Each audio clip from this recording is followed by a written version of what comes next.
this person, like, I read the story, and quite literally, this whole thing starts with a Daily Mail article where I saw a headline that Emmanuel Macron denies his wife's a man. This had not broken in the English speaking world. So I was like, what a strange little, what's going on in France that this president has to come out and deny that his wife's a man? Like, that's funny. And I read the article, and the Daily Mail article was not sufficient in debunking it. It was kind of, and this is obviously ridiculous and crazy, and, all of the words. And they're like, there's this one photo or two photos of Brigitte as a child. And I'm like, what do you mean as a child? Like, there should just be tons of photos because she has children. And so then I pivoted to where the rumors came from, and I sat there and I read, and my jaw hit the floor. I was like, what do you mean there's just no photos for 30 years of somebody's life? This can't be a real thing.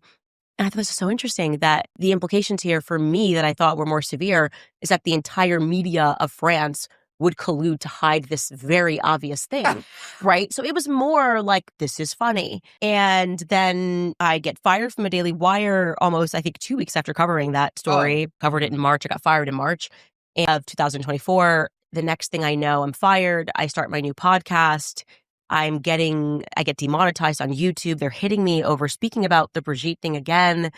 And come December, I'm getting a cease and desist from the president of France. And then come February, I'm getting a phone call from the president of the United States. And I'm going, what is going on? People kind of had a base assumption that people in France are into some weird stuff. Nobody had an assumption that this could cause an international crisis.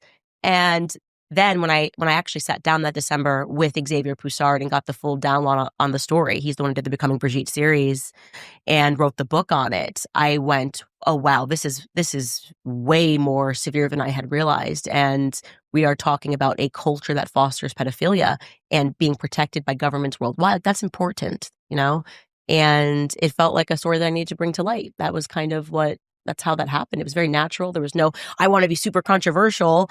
I just think it's important that we're not ruled by pedophiles, actually.